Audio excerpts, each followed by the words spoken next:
हमारी प्रार्थना मान लीजिए, राधा नाम जिह्वा पे चल रहा है और अपने कर्मों को प्रभु को समर्पित कर रहे हो तो चिंता मत करना, इसी जन्म में भगवत प्राप्ति हो जाएगी। चिंता क्यों नहीं होती? बार बार यही प्रश्न इसलिए कर रहे हैं, तुम्हें चिंता नहीं होती? तुम्हारा शरीर छूटने वाला है, किस क्षण पता नहीं है, कब पता नहीं है। तुम्हें भयंकर दंड मिलने वाला है, किस क्षण पता नहीं, कब पता नहीं, क्या पता नहीं। आज आप स्वस्थ हो, जवान हो, मनमानी आचरण करने के लिए उत्सुक हो। अगला समय आने वाला है जो तुम्हारी उत्साह को रौंद करके तुम्हें अधीन कर लेगा। कर्म बहुत बलवान होता है, बहुत बलवान होता है, बिना दंड दिए वो किसी को बख्शता नहीं है। इस विष्ठा बनाने वाली मशीन को ये जो शरीर है, बहुत प्यार करते हो कि मैं, तो चाहे जितना सुंदर जूस और दूध पियो, मूत्र बना देगा ये शरीर। चाहे जितना अच्छा पदार्थ खाओ, दुर्गंध युक्त विष्ठा बना देगा, ये मशीन है उसकी। हम भगवत प्राप्ति कर सकते हैं और किसी भी योनि में ये सामर्थ्य नहीं है, इसीलिए दुर्लभ देह कही गई। हमारी प्रार्थना मान लीजिए, राधा नाम जिह्वा पे चल रहा है और अपने कर्मों को प्रभु को समर्पित कर रहे हो तो चिंता मत करना, इसी जन्म में भगवत प्राप्ति हो जाएगी। भगवत प्राप्ति कोई ऐसा विषय तो है नहीं कि तुम रति करो भोगों में, नाना प्रकार के प्रपंच के कार्यों में, और तुम्हें त्रिगुणातीत स्थिति प्राप्त हो जाए। यह मन लगाना पड़ेगा। अगर मन प्रपंच में लगा है तो भजन किसका हो रहा है? प्रपंच का।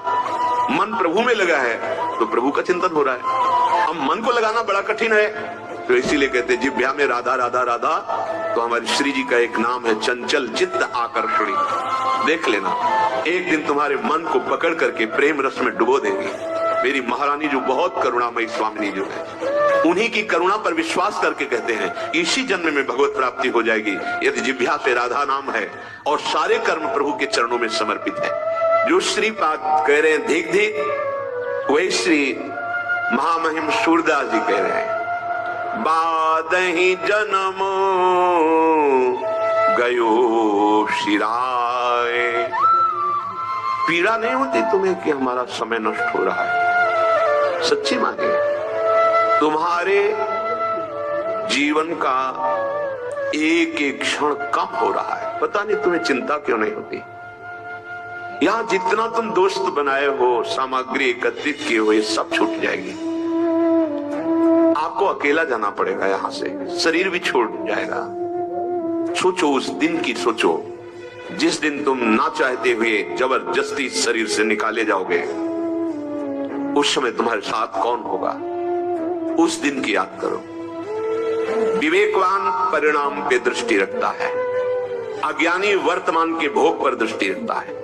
विवेकवान कदम रखने के पहले उसका परिणाम देखता है, इसका परिणाम क्या होगा। अविवेकी जो होगा देखा जाएगा, पहले भोगते हैं। व्यर्थ में जन्म चला गया यदि भगवत प्राप्ति नहीं हुई। कोई कठिन नहीं है भगवत प्राप्ति, कठिन है संसार शरीर का राग त्याग पाना। ये पहाड़ की तरह है, ये भगवत कृपा से बहुत सरल हो जाएगा, मान लीजिए। कठिनता अहम के कारण है, आप केवल मान लीजिए। सारा काम तो सद्गुरुदेव करते हैं, सच्ची मानिए। आप केवल मान लीजिए, ऐसे हो जाइए तो ऐसे राग खत्म हो जाएगा कि आप जान नहीं पाएंगे। जिन भोगों की लालसा को बड़े बड़े तपस्वी त्याग करना कठिन है, वो सहज निष्ठा जिनकी गुरु चरणों में है, उनको उससे घृणा है, वैराग्य है, उदासीनता है। छोटी छोटी अवस्था के बच्चे, वो नहीं जानते वैराग्य किसे कहते हैं, पर उनको गुरु चरणों में निष्ठा है तो उनको ये पता है कि मेरा मार्ग ये है, ये नहीं है, तो मुझे नहीं चाहिए।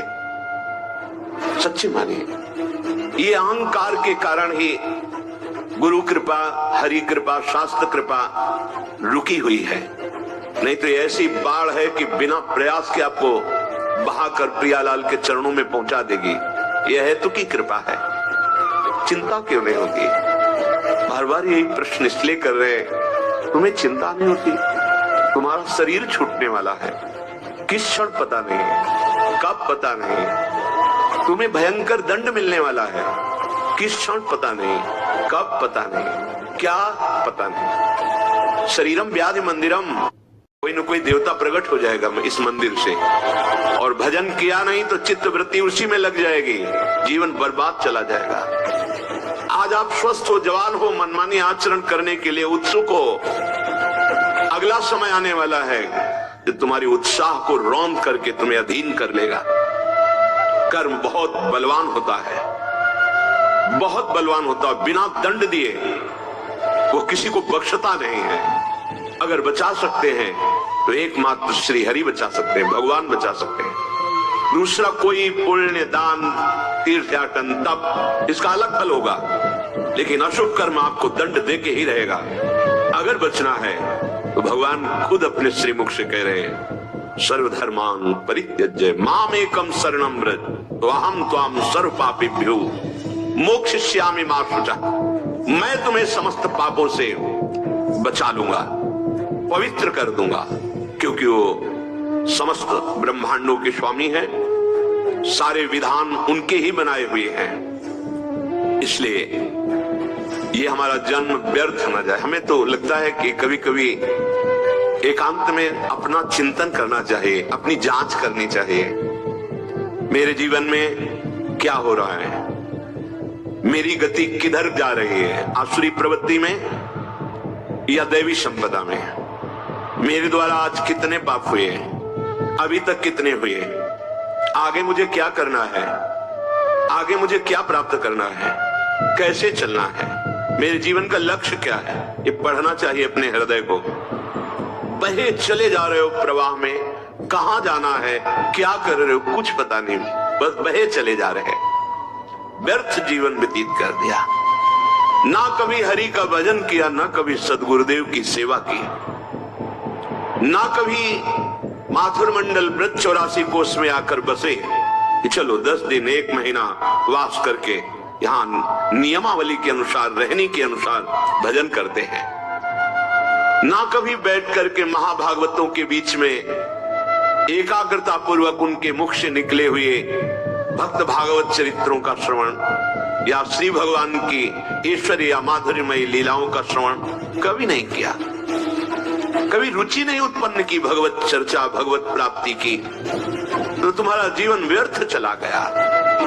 विडभांड दुरभिमानात हुल्लो लसल लोक मानादयत। इस विष्ठा बनाने वाली मशीन को ये जो शरीर है बहुत प्यार करते हो कि मैं तो चाहे जितना सुंदर जूस और दूध पियो, मूत्र बना देगा ये शरीर। चाहे जितना अच्छा पदार्थ खाओ, दुर्गंध युक्त विष्ठा बना देगा, ये मशीन है उसकी। खास बात है तुम्हारी जिह्वा में नाम चल रहा है, तुम हर क्षण सावधान होकर सत्कर्म कर